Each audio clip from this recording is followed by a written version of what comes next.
I'm here now, frankly, on behalf of the Chamber of Commerce and Wendy Northcross. I'm on the board of directors of the Chamber, and I got involved in that after I left the state. And the Chamber surveyed its members over the last several years, and the single most significant issue, and I think the business community is representative of the wider community here on the Cape, was water quality and wastewater. It's an enormous issue.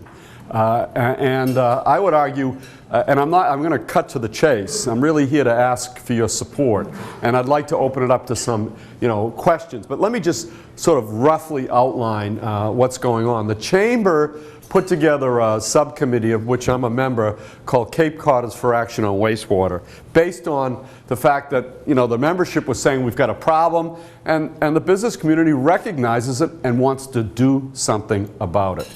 And it's not an easy task, but we have to recognize, first and foremost, we've got an environmental problem.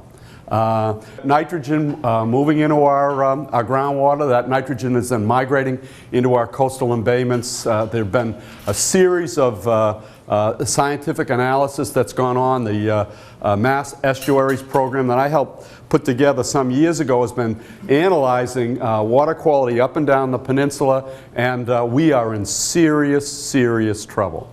And it's getting worse year by year, and at some point the damage is going to be, the good news, I guess, let me say, the good news is it's totally reversible if we take some action.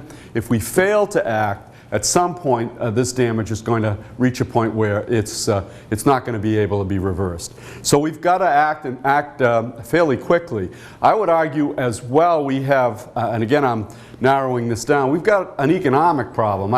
I point out most of us are here not because of the weather. We're here because of the beauty of this peninsula, the environmental quality, the ocean, the ponds. All of that is what draws people to live here, to retire here, to visit here. And our economic well-being is all linked to those elements. And if we lose that quality of life, we lose everything. So we've got an economic problem as well as an environmental one. I think someone did an analysis and said, I believe this is the statistic, if real estate values drop by some 5% in the aggregate across the Cape, that will result in a $4 billion loss in value. So, just think about the impact of that. If we let this environment deteriorate to a point where it begins to impact on our own real estate values, we put everything at risk. And then I would argue further, we have a legal problem. And the legal problem is that, not unlike the Massachusetts Water Resources Authority, there's a lawsuit out there filed by the Consumer Law Foundation and the Buzzards Bay Coalition. And it's very similar to the infamous lawsuit back in the early 1970s filed by a lawyer named Billy Golden against the communities inside Route 128. And that lawsuit ultimately led to a federal court decision ordering the creation of the Massachusetts Water Resources Authority, and ultimately led to the construction of the single largest wastewater facility in the world. And frankly, one of the most expensive, and one that put a tunnel some 9 miles under the seabed into Massachusetts Bay as a way of dealing with Boston's wastewater issues. And if you look at that and how that unfolded, that lawsuit literally was the only way those communities could get together politically and deal with the problem. It was a court, it was a judge stepping in on behalf of them. And frankly, but for that, Boston Harbor might still be among the dirtiest in the country. Having said that, it stripped away those communities' ability to deal with this issue at the local level, and arguably in the end might have resulted in the cleanup being much different and frankly maybe more expensive than would otherwise have been the case. So the lawsuit led to a federal intervention. Federal intervention was at the expense of community and local involvement. So I think that's a warning to all of us, that if we don't act, we suffer, clearly we suffer an environmental degradation. If we don't act, we're going to suffer financial impacts. And if we don't act, someone might act on our behalf. And in a way that we don't particularly care for. So we need to step up and deal with this. Now, the Chamber has, and I'm going to stop here, the Chamber has, although I have a tendency to drift on. But having said that, the Chamber has sort of developed 5 principles that we're asking well-known and important groups to sign on to. And they involve, one, that we have a nitrogen problem. There are those out there who suggest we don't. I think the evidence is it is overwhelming that we have. And you know, this battle played out in Orleans, if you followed this. And they ultimately stepped up and brought in independent review groups and off Cape, out of Massachusetts. And the findings keep coming back. We've got a problem, we're in violation of federal law. Now, it varies from community to community. There's no question about that. And it varies from regions on the Cape, upper, mid, and lower. And each problem, I like to say, this is a very local problem. It doesn't get any more local than this. It's house lot by house lot. Our Title V systems are in our front yards, in our backyards. They're alongside our businesses. So nothing is more local than that. And this is going to involve local communities. There's absolutely no question. But it's the same problem across the 15 towns. And there's an enormous advantage in coming together and dealing with this regionally. And the bodies of water that are impacted are often shared, in most cases shared by communities. This is going to require a kind of very sophisticated, frankly, cooperation between regional, state, and local entities.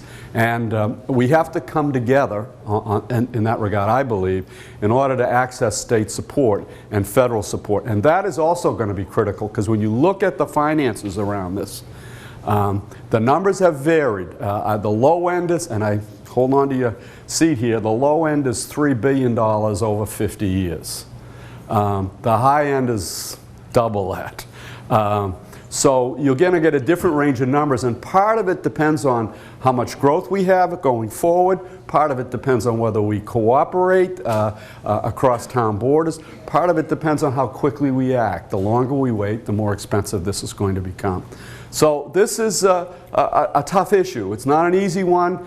We're going to need outside support. The Chamber is working on this. The Commission, various other local communities, our state delegation, they are very aware of this, and people are beginning to line up and figure out ways of helping to, underwrite some of the costs at the local level. And I think that's critical. But in the absence of that, we need to sort of build a kind of grassroots, organization by organization, community by community campaign to begin building a kind of consensus around what to do, and an effort to sort of approach state and federal officials. And that's really what the Chamber is helping to organize. So the principles are, let's see if I can remember them, because I forgot my glasses. These are, these are Gene's glasses. I almost said Matt Trask, Gene. I'm sorry. One, that we have a problem. Two, that there's no value in waiting. We need to act, and act soon. Three, that whatever we do has to be environmentally defensible. We don't want to head down a path that pretends to address the problem, then in the end doesn't. Three, we want, four, we want to, whatever we do needs to be cost effective. We want to do this in the most cost effective way we can. And that's going to be, I think, involve an elaborate set of some innovative technologies, some wastewater facilities, regional, sub-regional. It's going to take time to work that out, and the Commission is now putting together a 208 plan that will begin to frame that part of the process. And then finally, we need to educate ourselves and our neighbors. In the end, if this is going to be successful, we need to build support for this. And if you talk to average people on the Cape, they're not aware of the problem. Those who are not paying attention, or just are busy in their lives. And when you start talking about the impacts, the financial impacts that you have, people tend to want to talk about something else. And that even applies to at the political level. If you go in front of a group of selectmen and start talking about this, and we have a newly elected selectman, correct, in our midst, and of course when you start talking about the financial impacts, someone inevitably will say, what's next on the agenda, right? Because it is a daunting bit of business. So I'll stop there, I'll try to answer questions, and then Wendy can step in or help me on this. And I just wanted to mention that last weekend both Calamus and Craigville Beach were closed, and we can see more of that, and that's part of what is happening. People don't think that's a real problem with these closures, and one of the best weekends we've had this year so far. That's bad. Serious problem. I'll stop there and ask for your support. Thank you very much.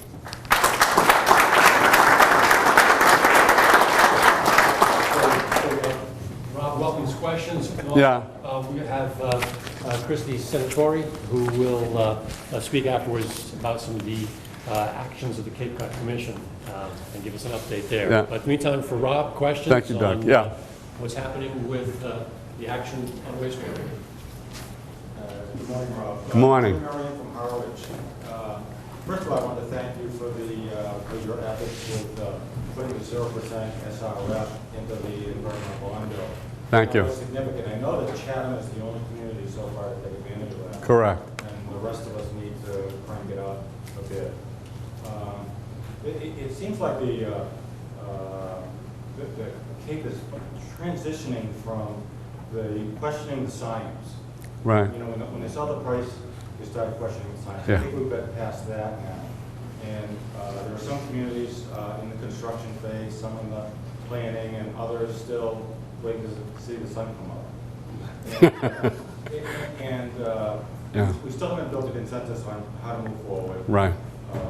The frustration is that to try to get the message to the state and to the federal government. Right. I see.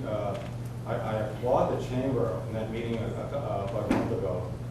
When the governor came down, he had his own agenda with transportation and education. Right. He sent it right back to him. He gave him the message. Right. I know that there's a bill that was filed. I think it's $1 billion. Right now, I hear it doesn't have any legs because there's no way to fund it. So at least the message is getting back to Beacon Hill, but we've still got to work years and years trying to get the financing piece of it. The other piece is the federal government. I talked to Congressman Keating and indicated that we need to get the message to Washington. We happen to be in the middle of a U.S. Senate race right now. Right. We've had a couple races in the last couple of years, and I don't see the message getting to Washington. I agree. The Cape needs to restructure to get a single voice and speak to Washington, because it's going to take years to convince Congress to get back to the old EPA days when they actually used to finance sewers. So, I couldn't agree more. And when the commission and the chamber, although we're very different organizations with a very different missions, clearly, but there has been a consensus between the two that we need state and federal support to do this. And the numbers that are being hashed around is, sort of 50% of this cost is going to ultimately land up frankly, at the local level and with users in some way. And that'll play out in every community. I think, again, it's house lot by house lot. And that's got to be a decision that, it seems to me, works out in a town and how they struggle with it. But in order to make that happen, you need to provide, outside, sort of off the Cape support for this. The calculation is 50%. And the arbitrary distinction has been, well, we'll try to get 25% from the state and 25% from the federals. Now, if you sit down and do the numbers, that's $1 billion from each one of them over 50 years, assuming $3 to $4 billion to do this. That's a lot of money. But then, you move it a little further. How much do you need to generate annually at the state level to support $1 billion over 50 years?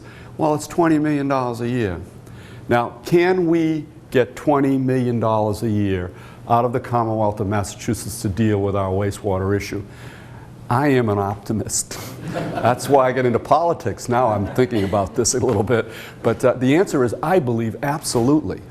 And I, I'm confident that we can.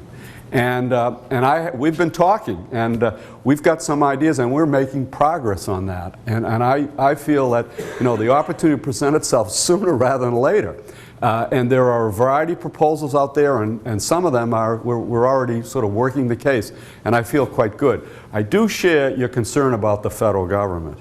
I don't see much, frankly, a lot of interest, not lack of interest, just, they're just not, it's not focused on that. And, with what's happening in Washington, not much.